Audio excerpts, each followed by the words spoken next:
अब गाउँघरतिर उखान पनि सुनिन्छ कि जुन बिरालो हुन्छ नि बिरालोको जुङ्गा काट्दियो भने नि त्यसले मुसो मार्न सक्दैन होइन त्यो चितुवाको पनि त्यस्तै हुन्छ होइन गर्छ तर मार्नै सक्दैन जुङ्गा काट्दै हुन्छ होइन बिरालोले पनि मुसा मार्न खोज्छ झम्पिन खोज्छ त्यो जुङ्गा नभएको बिरालोले चाहिँ मुसा मरिकाटे मार्न सक्दैन ठिक हो रवि लामिछानेहरूको जुङ्गा काट्ने काम चाहिँ कसले गरे स्वाभाविक रूपमा नेपालमा माहिर संसदीय खेलाडीहरू छन् 7 सालदेखिको चाहिँ अभ्यास गरेका संसदीय भुक्तभोगी खेलाडीहरू छन् हैन तिनीहरूले अघि तपाईँले भनेकै उदाहरण लिउँ बिरालो भनौँ अथवा चितुवा भनौँ अथवा जे भनौँ त्यो रवि लामिछानेको जुङ्गालाई डुले चाहिँ त्यो अझ म त हाम्रो रामेछाप जिल्लामा थामी बस्ती छ के त्यो थामीहरूले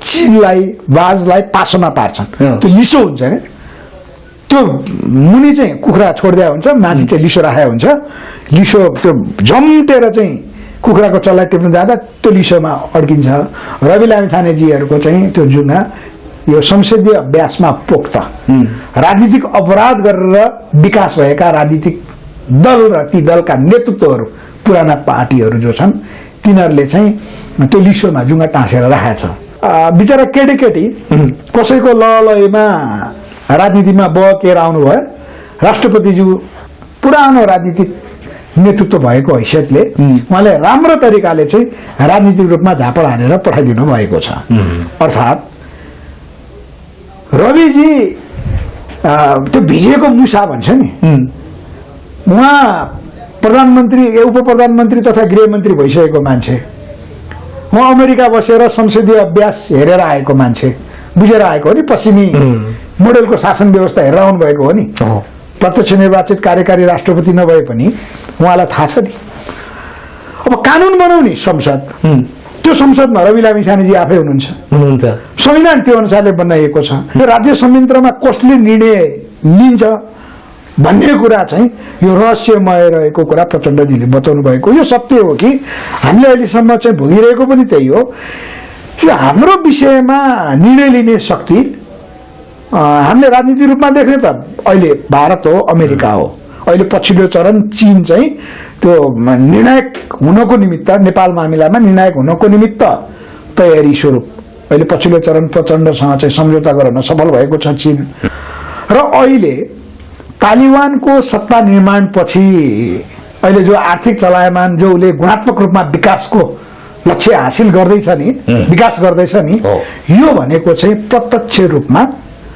चीनको सहयोग हो हेर्नुहोस् है चीनको सहयोग अब नेपाल मामिलामा नि हामीले चीनसँग जोडेर हेर्नुपर्छ यतिखेर हामीसँग हुनुहुन्छ हाम्रो पार्टी नेपालका संयोजक गोविन्द बोहरा ब्रह्माण्ड यहाँलाई हार्दिक स्वागत छ धन्यवाद अब गोविन्दजी पछिल्लो समय जुन राजनीति भनौँ अनि अर्थतन्त्र भनौँ होइन अन्य धेरै सेक्टर चाहिँ अहिले करिब करिब तहस नहस हुन लाग्यो हो कि भन्ने आशंका छ हैन यो पछिल्लो अवस्थालाई चाहिँ यहाँले कसरी विश्लेषण गर्नुभएको छ ठीक हो नेपाल भित्रैबाट जो एक किसिमको नाकाबन्दी सिधा अर्थमा आर्थिक नाकाबन्दी जो लगाइएको छ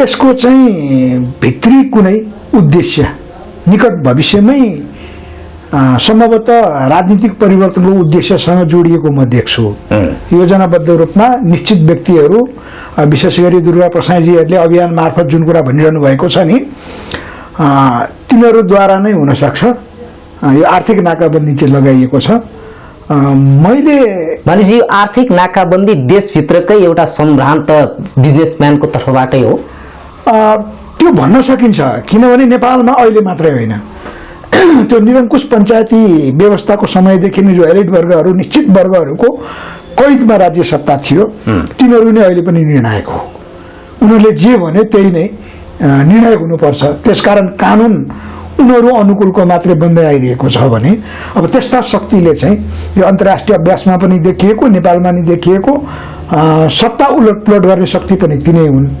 अब अहिलेको स्थितिमा पनि त्यही नै देखियो। यो राजनीतिक परिवर्तनको निमित्त अब यसका उद्देश्य के हुन सक्छन् त्यो अर्को विषय भयो। त्यसको निमित्त चाहिँ यो आर्थिक नाकाबन्दी लगाइएको भन्ने कुरा चाहिँ म पनि देख्छु। प्रधानमन्त्री पुष्पकमल दाहाल प्रचण्ड अमेरिका भ्रमणमा जानुभयो, त्यसपछि चीन जानुभयो र देश फर्किनुभयो। देश फर्कने बित्तिकै भोलिपल्टै देशमा चाहिँ डिजल पेट्रोलको भाव बढाइयो, फेरि फिर्ता लियो हैन ओइल निगमले। प्रचण्डले के भन्नुभयो भन्दाखेरि देशको जुन महँगी नियन्त्रण गर्नको लागि हाम्रो बसमा छैन, यो कहाँबाट यस्तो भइरहेछ म पनि बुझ्न सक्दिनँ भनेर उहाँले भन्नुभयो। यो देशको सरकारले नै, सरकार प्रमुखले नै नियन्त्रण गर्न नसक्ने खालको यो जुन एउटा छ नि, यसलाई चाहिँ के भन्ने? त्यही एलिट वर्गहरू भनेको उनीहरूका अवयवहरू धेरै छन्। जस्तो प्रचण्डजीले भन्नुभएको कुरा यो अर्को पछिल्लो चरणको कन्टिन्यू कहाँबाट जोडेर हेर्नु पर्यो भने अब उहाँले पहिला प्रधानमन्त्रीबाट पहिलो पटक राजीनामा दिइसक्नु भइसकेपछि अब नोकरसँग होइन मालिकसँग वार्ता गर्छु भनेर चाहिँ प्रधानमन्त्रीबाट राजीनामा दिइसकेपछि दिल्लीलाई इङ्कित गरेर भन्नुभयो नि, भनेको नेपालको साँचो दिल्लीमा छ भने हो।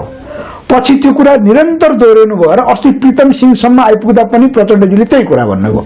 अहिले भनेको पनि त्यही कुरा हो, त्यसको श्रृङ्खला नै हो।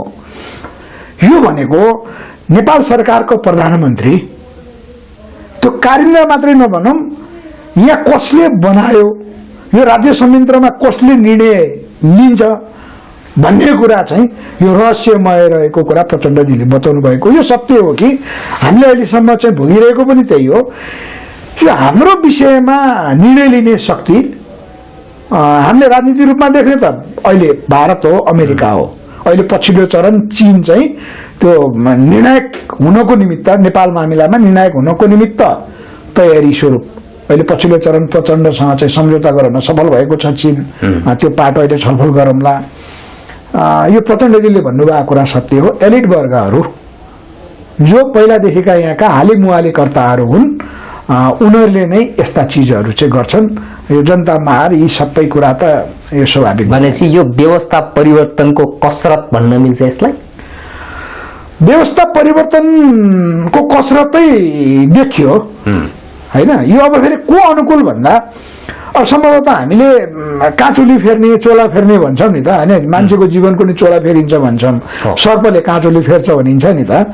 निश्चितै रूपमा चाहिँ त्यो एलिट वर्गहरूको पनि काँचुली फेर्न पर्ने होला। अब उनीहरूले त सत्तालाई निरन्तर प्रयोग गर्ने कुरा रहन्छ नि होइन। समानुकूल उनीहरूले चाहिँ सत्ता निर्माण गर्छन्। त्यो अर्को नयाँ खाले सत्ता निर्माण गर्नको निमित्त चाहिँ अहिलेका घटनाक्रमहरू विकास गरिएको हुनुपर्छ, म त्यो स्वीकार्छु। अब गोविन्दजी, पछिल्लो समय एउटा अफगानिस्तानकै उदाहरण दिउँ। अहिले संसारमा सबैभन्दा बढी ऱ्यापिडली इकोनोमिकमा चाहिँ ग्रोथ गर्ने देशको रूपमा अफगानिस्तान 1 नम्बरमा छ होइन। अमेरिका फिर्ता भइसकेपछि, अमेरिकी सेना फिर्ता भइसके पछाडि तालिबान सरकारले जुन काम गरिरहेछ नि होइन, अर्थतन्त्र जर्जर भएको अवस्था थियो। उसले चाहिँ अहिले बिस्तारै बिस्तारै ट्र्याकमा ल्याउँदैछ र अन्तर्राष्ट्रिय जगतले पनि अहिले तारिफ गरे जस्तो अवस्था छ होइन। नेपालमा 62-63 पछाडि आन्दोलन भयो, व्यवस्था परिवर्तन भयो होइन, राजतन्त्र ढल्यो, गणतन्त्र आयो। प्रचण्डले उबेलामा पनि भन्नुहुन्थ्यो अब देश सिङ्गापुर बन्छ, आर्थिक क्रान्ति हुन्छ, देश चाहिँ अब चाहिँ बन्छ है, यो बन्छ भन्नुहुन्थ्यो उहाँले। तर 62-63 पछाडि अहिलेसम्म आइपुग्दाखेरि देश त पछाडि धकेलिया पो हो कि अर्थतन्त्र जर्जर बन्न थाले हो कि, अनि देशबाट युवाहरू पलायन हुने क्रम तीव्र रूपमा बढिरहेको पनि छ हैन। अब साउदी, कतार, गल्फतिर जाने त फर्केलान्। युरोप, अमेरिका, अस्ट्रेलिया लगायतका जति सम्पन्न देश छन् नि, त्यतातिर जाने युवाहरू त फर्किँदैनन् पक्कै पनि। फर्किने सङ्केत देखिया छैन। यसलाई चाहिँ के भन्ने? सबभन्दा पहिला त अफगानिस्तानकै विषयमा हामीले चाहिँ विवेचना गरौँ।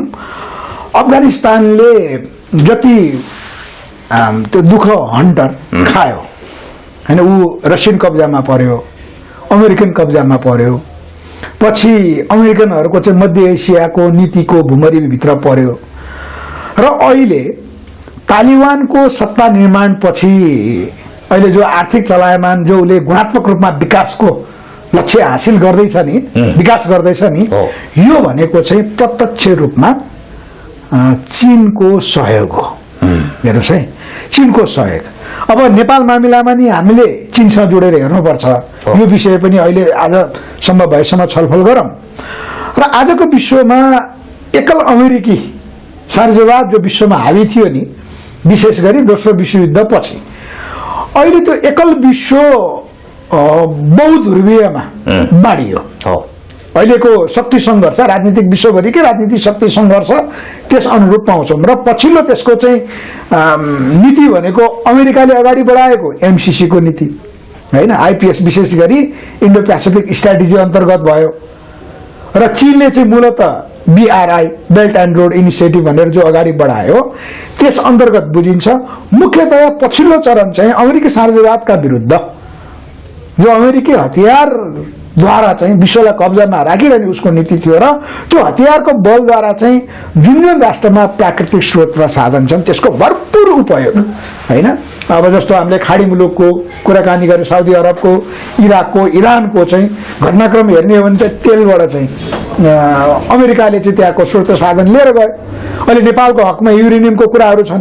त्यो युरेनियम शक्ति यहाँ चाहिँ रहेको भएपछि अब यो माथि कसको कब्जा भन्ने कुरा उनीहरूको नीति देखिन्छ भने बहुध्रुवीय विश्वको नेतृत्व अहिले पछिल्लो चरण चाहिँ चीनको नेतृत्वमा अहिले रुस, चीन र चीनले चाहिँ वरिपरिका देशहरूलाई समेत अगाडि लिएर जाने विन विन जो उसले नीति लियो नि, उसले चीनको BRIले के भन्छ भने क्षेत्रीय देशहरूले पनि आर्थिक रूपमा चाहिँ विकास गर्नुपर्छ, राष्ट्र समृद्धशाली हुनुपर्छ, अबको विश्व एउटै मात्रै चाहिँ विश्व अगाडि बढ्ने गरी होइन, त्यो चाहिँ अगाडि बढ्न हुन्न भनेर चाहिँ चीनको विकास मात्रै होइन क्षेत्रीय देशहरू र वरिपरिका देशहरू लगायत सबै देशलाई आर्थिक रूपले अगाडि बढाउने नीति चाहिँ अफगानिस्तानमा पर्यो। अब नेपाल मामिलामा अहिले त्यसको सकस, अब नेपालले त्यो निर्णय लिनै सकेन। न चीनसँग सहकार्य गर्न सक्छ, न अमेरिकासँग सहकार्य गर्न सक्छ, न रुससँग सक्छ होइन। रुसले पछिल्लो पटक नेपालमा 25वटा प्रोजेक्टको जो प्रस्ताव गर्यो नि होइन, निरङ्कुश पञ्चायती काल महेन्द्रको समयमा पनि त रुसले धेरै सहयोग गरेको हो। भनेपछि नेपालले चाहिँ निर्णय लिन नसकेको कारण अब नेपाल त्यो दुःख पाउन पर्ने राष्ट्र मध्येमा पर्यो। जो अफगानिस्तानले विकास गर्यो, सिङ्गापुरले विकास गर्यो, इराकले विकास गर्यो त ध्वस्त भइसकेपछि यहाँ विकास भएको हो नि। अब नेपाल चाहिँ ध्वस्तै भएन कि कहिले पनि। अब म चाहिँ त्यस कोणबाट हेर्दाखेरि नेपाल अब ध्वस्त हुने चरणमा, पहिलाको अफगानिस्तान, पहिलाको सिङ्गापुर, पहिलाको इराक बन्ने क्रममा नेपाल अहिले आइपुगेको भन्ने चाहिँ मेरो बुझाइ छ। अब संसदभित्र यसो नेताहरूको गन्थन मन्थन सुन्दै गर्दाखेरि रवि लामिछाने कहिले काहीँ चड्किनुहुन्छ उहाँ होइन। उहाँले चाहिँ अब के भन्नुहुन्छ भन्दाखेरि जुन राष्ट्रपतिले आम माफी दिएका कुराहरू पनि छन् होइन, खुणालेर दिन दहाडै हत्या गर्नेलाई चाहिँ आम माफी दिनु हो राष्ट्रपतिले भनेर उहाँहरूले विरोध पनि गर्नुभयो होइन। र अन्य कुराहरू पनि आइरहेका हुन्छन्। रवि लामिछाने देश दौडामा हुनुहुन्छ। अब 84मा चाहिँ कि त भ्रष्टहरू सिद्धिन्छन् कि त हामी सिद्धिन्छौँ भनेर उहाँले हुङ्कार देखाउनुहुन्छ, उहाँले त्यो भाषण दिनुहुन्छ। यसलाई चाहिँ के कसरी हेर्नुहुन्छ तपाईँले? 84मा चाहिँ अब उथलै पुथलै हुनेवाला हो। अब मैले सबभन्दा पहिला त हेर्नुहोस्, हत्यारालाई आम माफी दिएको विषयमा जो आज राष्ट्रपतिसँग भेटघाट गर्न जानुभयो नि, राष्ट्रपतिले उहाँलाई चड्कन हानेर पठाइदिनु भयो। भन्नाले कस्तो चड्कन? बिचरा केटी कसैको लयमा राजनीतिमा बकेर आउनुभयो। राष्ट्रपतिज्यू पुरानो राजनीतिक नेतृत्व भएको हैसियतले उहाँले राम्रो तरिकाले चाहिँ राजनीतिक रूपमा झापड हानेर पठाइदिनु भएको छ। अर्थात् रविजी त्यो भिजेको मुसा भन्छ नि, उहाँ प्रधानमन्त्री, उप प्रधानमन्त्री तथा गृहमन्त्री भइसकेको मान्छे, उहाँ अमेरिका बसेर संसदीय अभ्यास हेरेर आएको मान्छे, बुझेर आएको हो नि, पश्चिमी मोडेलको शासन व्यवस्था हेरेर आउनु भएको हो नि। प्रत्यक्ष निर्वाचित कार्यकारी राष्ट्रपति नभए पनि उहाँलाई थाहा छ नि। अब कानुन बनाउने संसद, त्यो संसदमा रवि लामिछानेजी आफै हुनुहुन्छ। संविधान त्यो अनुसारले बनाइएको छ, कानुन त्यो अनुसारले बनाइएको छ। क्याबिनेटलाई त्यो निर्णय गर्ने अधिकार दिएको छ भने क्याबिनेटको निर्णय लागू गर भनेर फेरि राष्ट्रपतिलाई योभन्दा पहिला नागरिकता विधेयकको विषयमा राष्ट्रघाती निर्णय नै किन नहोस्, राष्ट्र विघटनको निर्णय नै किन नहोस्, क्याबिनेटले गरेको निर्णय संसदीय व्यवस्थामा राष्ट्रपतिले चाहिँ स्वीकृत गर्नुपर्छ भनेर दबाब दिने यिनीहरू नै होइन, रवि लामिछानेहरू होइनन्, अरूहरू होइनन्।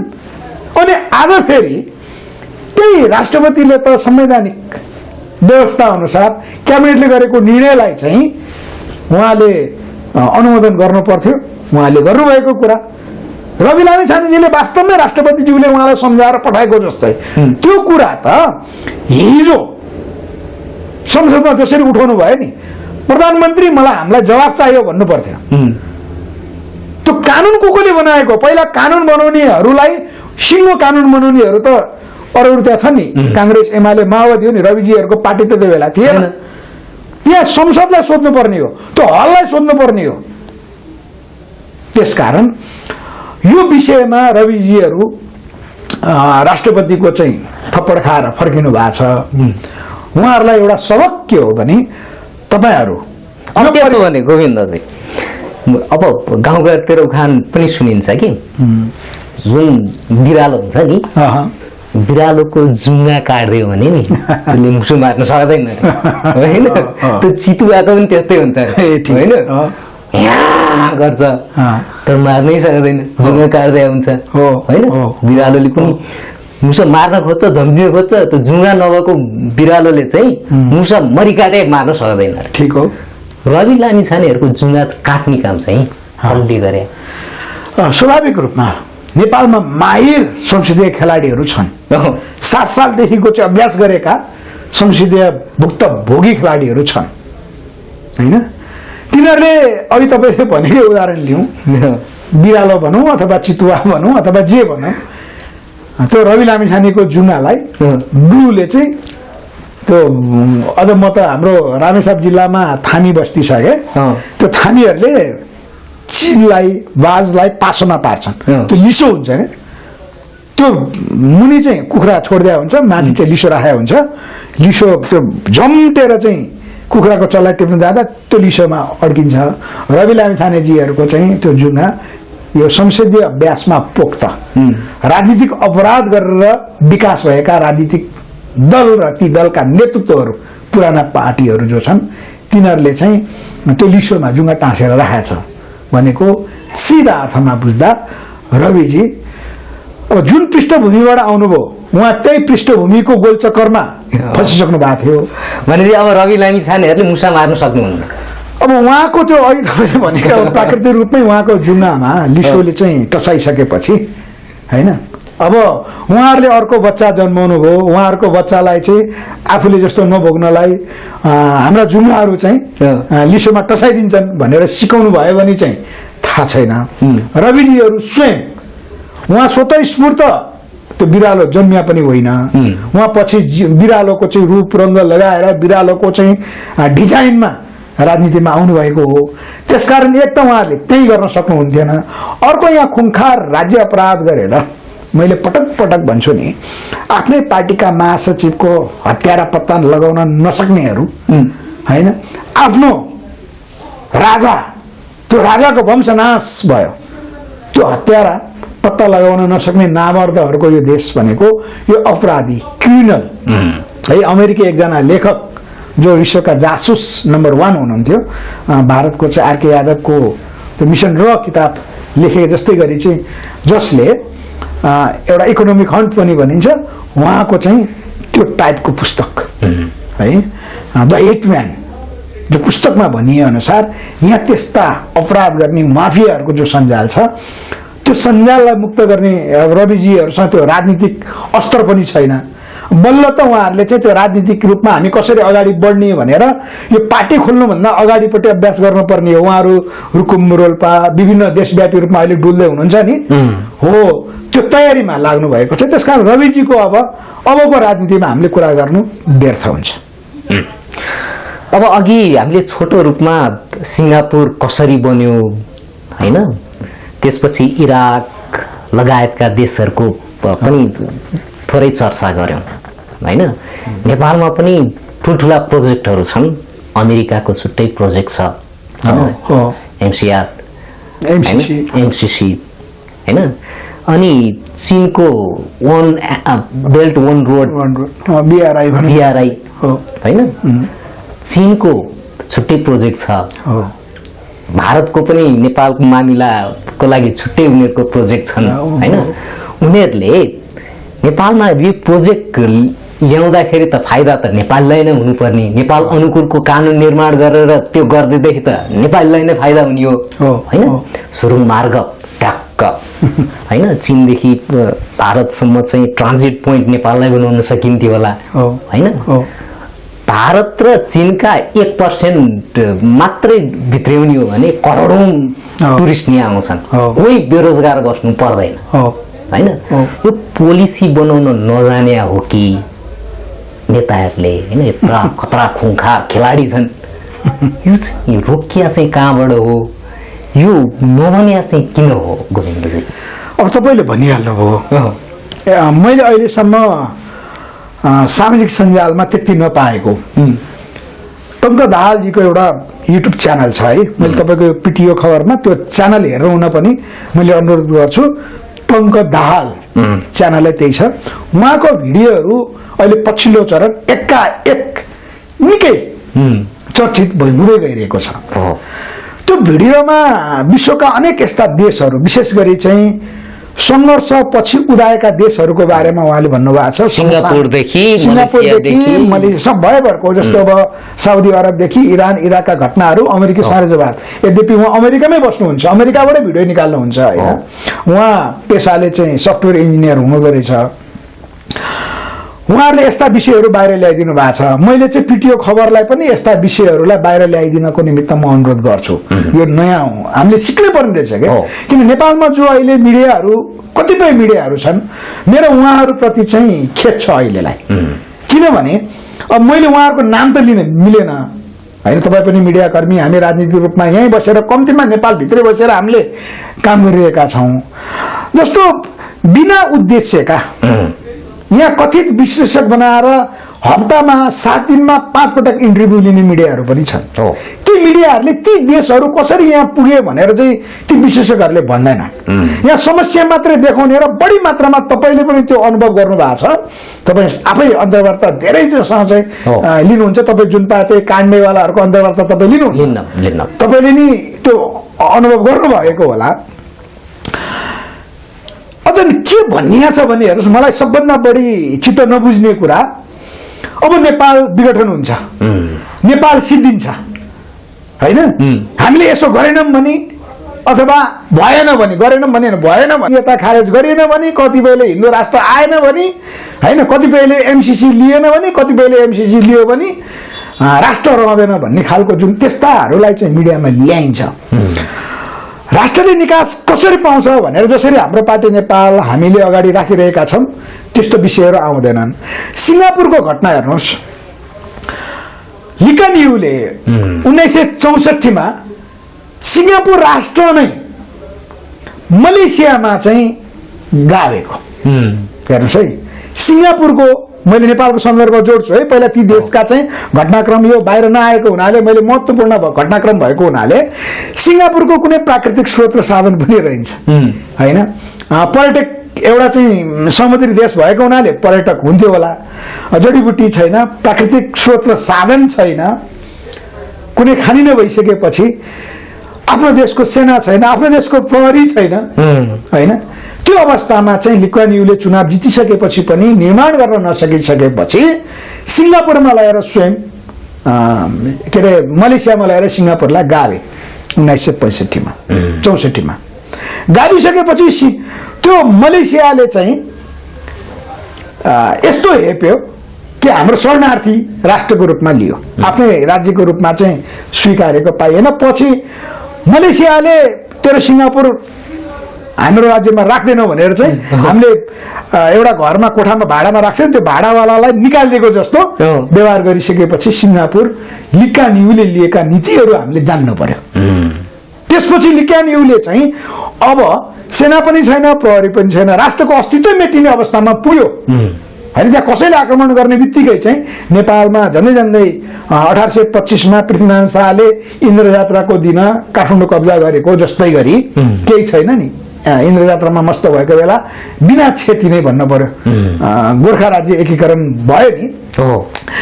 त्यो डरले लिकान्यू बल्ल झल्यास भयो कि अब सिङ्गापुरलाई अगाडि बढाउने कसरी भन्दा यो समुद्री राष्ट्र छ, यो व्यापारको ट्रान्जिट केन्द्र बन्न सक्छ भन्ने उनले देखेर त्यो कुरालाई आफ्नो राष्ट्र अनुकूल उनले निर्णय गरे।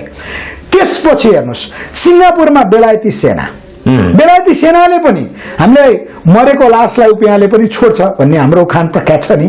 त्यस्तै केही नभएको मलेसियाले समेत चाहिँ अब गाभिएको राष्ट्रलाई फिर्ता पठाइदिइसकेपछि ब्रिटिस सेना जो थियो त्यहाँ सुरक्षामा बसेको उसले पनि फिर्ता गर्ने भइसकेपछि ब्रिटिससँग सम्झौता गरेर त्यहाँ सेना राखेर लिकान्यूले चाहिँ आजको सिङ्गापुर विश्वको महँगो सहर, संसारको सबभन्दा बढी विकास भएको राष्ट्रमा चाहिँ यो करिब करिब 50 वर्ष, धेरै भन्न परेन होइन, 65 देखि चाहिँ हामीले 23सम्म जोड्दा 68 साल किन भन्नु पर्यो, यति विकास जो गरे।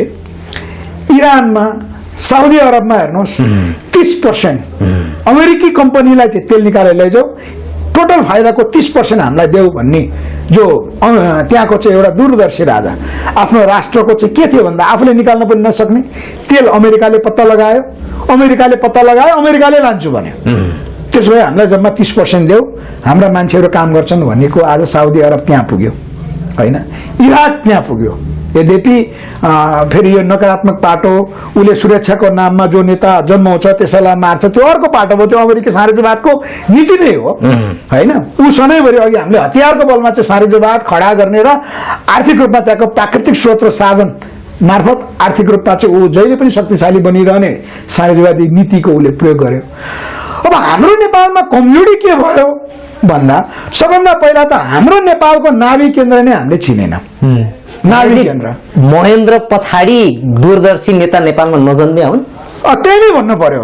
अपवाद बाहेक दूरदर्शी नेता त जन्मेको हो, तर महेन्द्रको जस्तो पनि काम गर्न सकेन हो। जस्तो अब बिपीलाई होइन पछि मात्रै बुद्धि आएको जस्तो देखिन्छ, मदन भण्डारीलाई बचाउन सकिएन, वीरेन्द्र राजालाई बचाउन सकिएन, त्यसपछि नेतृत्वहरूलाई विकास गर्नै दिएन, जुन क्रम अहिले पनि सबभन्दा डरलाग्दो छ। यहाँ देशभक्तिपूर्ण साँच्चै राष्ट्रलाई निकास दिने गरी यहाँ लिक्वान्यू म भनेर आउँछु अथवा साउदी अरबको त्यो बेलाको राजा जस्तो भनेर आउँछु, मेरो राष्ट्र अनुकूल हुने गरी मात्रै म वैदेशिक सम्झौतालाई चाहिँ स्वीकार गर्छु र राष्ट्र विकास गर्छु भनेर चाहिँ त्यो आफ्नो नाभी केन्द्र पत्ता लाग्ने गरी नेतृत्वहरू अगाडि बढ्यो भने यहाँ सुलेमानी बनाइन्छ। हेर्नुहोस् है, मदन भण्डारीको उदाहरण त्यही हो, राजा वीरेन्द्रको उदाहरण त्यही हो, अहिले पनि स्थिति त्यही छ।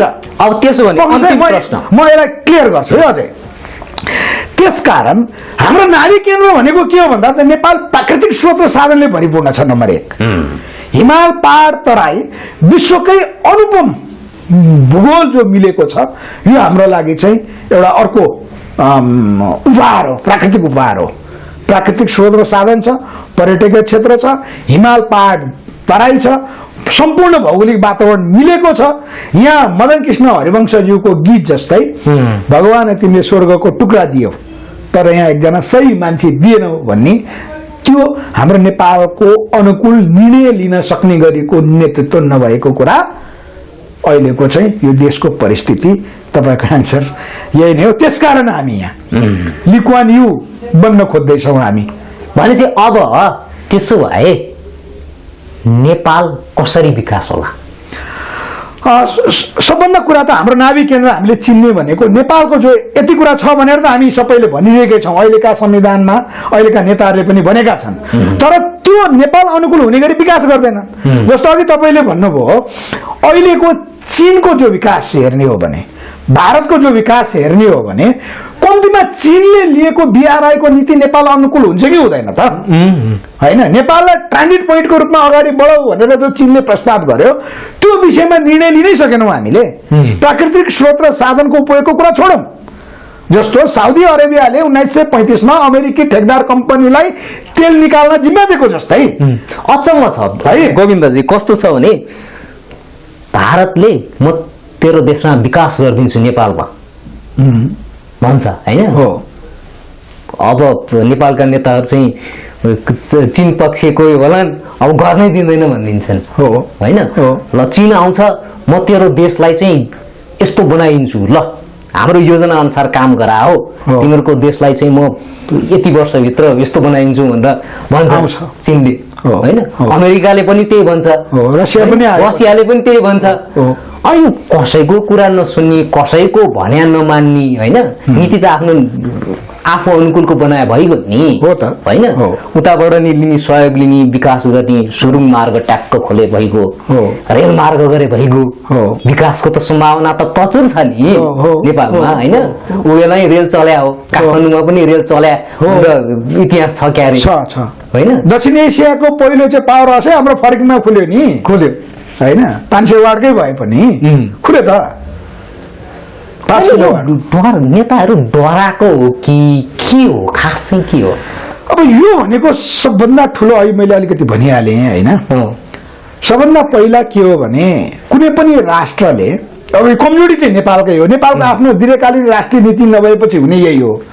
हामीले असंलग्न परराष्ट्र नीति अँगाल्छौँ, हामी कुनै देशसँग संलग्न हुन्छ हैन त? अब नीति एउटा बनाएको नीति त्यो पनि समग्रतामा देशकाल परिस्थिति अनुसारको, जनताको माग अनुसारको र राष्ट्र हित हुने गरेको हामीले चाहिँ सन्धि सम्झौता अहिलेसम्म गरेको इतिहास छैन। यद्यपि 11 सालको चाहिँ कोशी सम्झौता पनि त्यही हो, 16 सालको गण्डक सम्झौता पनि त्यही हो, 54 सालमा एमाले काङ्ग्रेसले गरेको महाकाली सन्धि पनि त्यही हो। अब कुनै पनि देशले अहिले चाहे चीनले, चाहे रसिया, चाहे अमेरिका, चाहे भारत नेपाल बनाउन आउँछु भनिरहँदाखेरि उनीहरूको आफ्नो स्वार्थ त पक्कै हुन्छ, त्यो उनीहरूको काम हो। राष्ट्र निर्माण गरे जस्तो अमेरिकै साउदी अरबमा तेल निकाल्न आउँदा 70% मुनाफा त अमेरिकाले लिएर गयो नि, 30% मात्रै साउदीलाई दियो नि हैन? त्यस्तै उनीहरूको स्वार्थलाई मध्यनजर गर्दै मूलत राष्ट्र दीर्घकालीन रूपमा नझुक्ने गरी राष्ट्रको विकास आफूले पनि त्यो उत्खनन गर्न नसक्ने, जस्तो युरेनियमकै कुरा गर्न सक्छ नि। अहिले मकवानपुर र मुस्ताङमा जो हामी अमेरिकासँग चाहिँ तर्सिरहेका छौँ युरेनियम लिएर जान्छन् भनेर, हामी चीनको चौकीदार जसरी हेर्नुहोस् है, नेपालमा अमेरिकीलाई चाहिँ प्रवेश गर्यो भने यहाँ युरेनियम लिएर जान्छ भनेर यो त डकैती गर्न आएको जसरी हामी जो व्याख्या गर्छौँ र चीनको फोकटमा हामी यहाँ चौकीदार भन्न खोज्छौँ।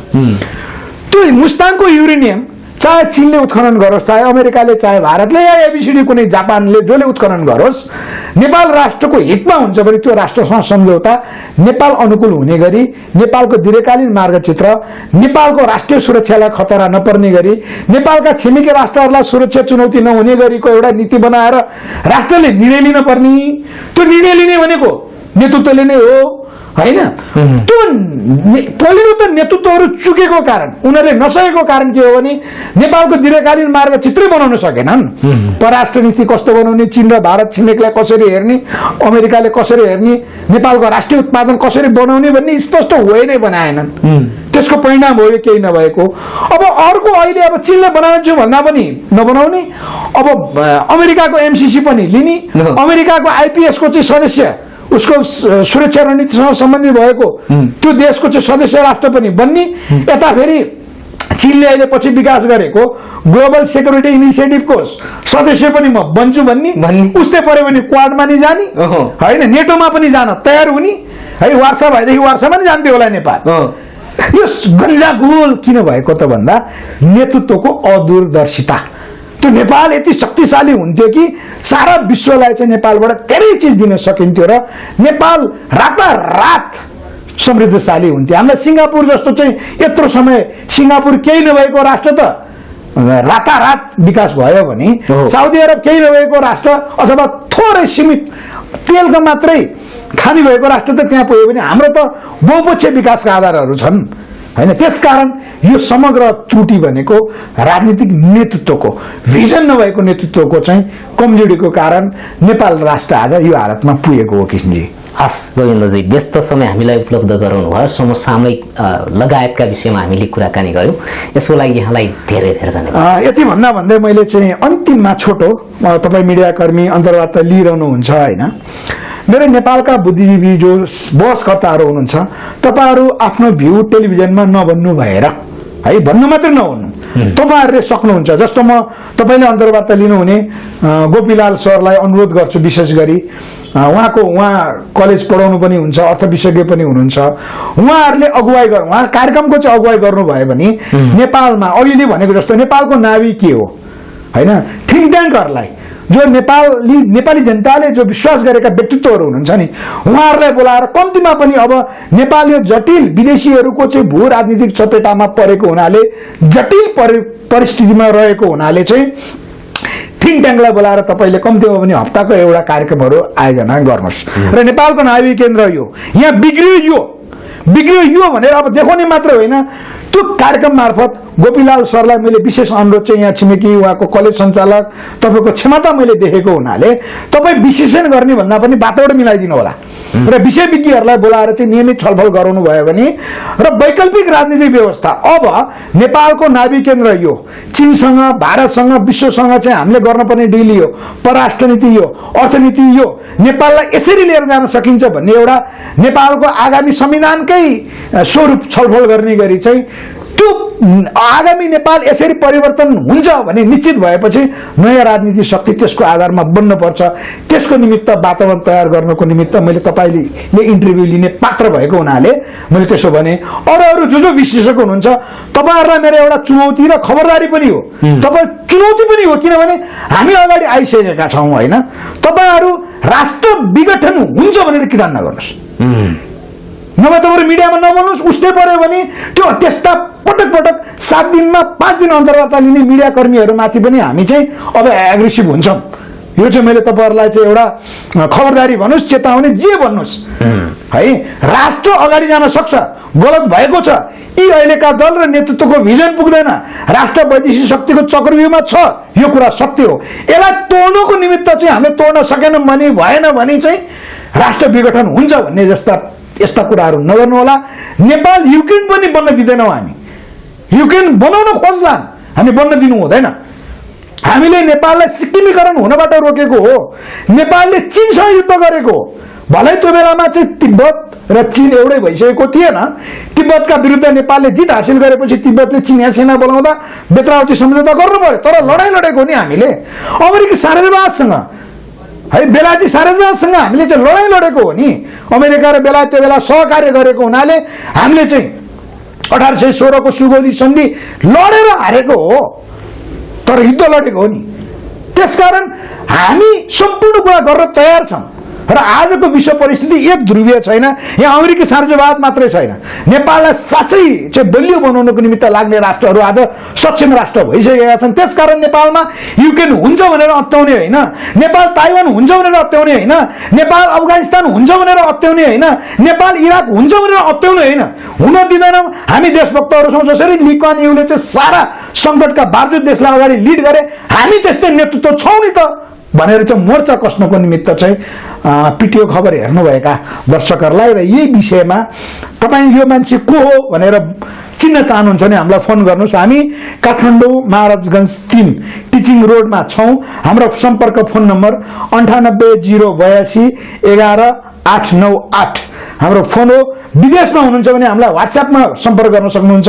हाम्रो व्हाट्सएप नम्बर हो 98 511 41 646। व्हाट्सएप नम्बरबाट पनि हामीलाई सम्पर्क गर्न सक्नुहुन्छ। राष्ट्र बनाउन सकिन्छ, पराजित पात्रलाई हामीले चिन्नु पर्नेछ, त्यो अभियान सुरुवात भइसकेको छ। यति भन्दै पिटिओ खबर र अन्तर्वार्ता लिनुहुने किसिमजीलाई हाम्रो पार्टी नेपाल र पार्टी संयोजक गोविन्द बोहरा ब्रह्माण्डको तर्फबाट धन्यवाद। हस्, यहाँलाई धेरै धेरै धन्यवाद।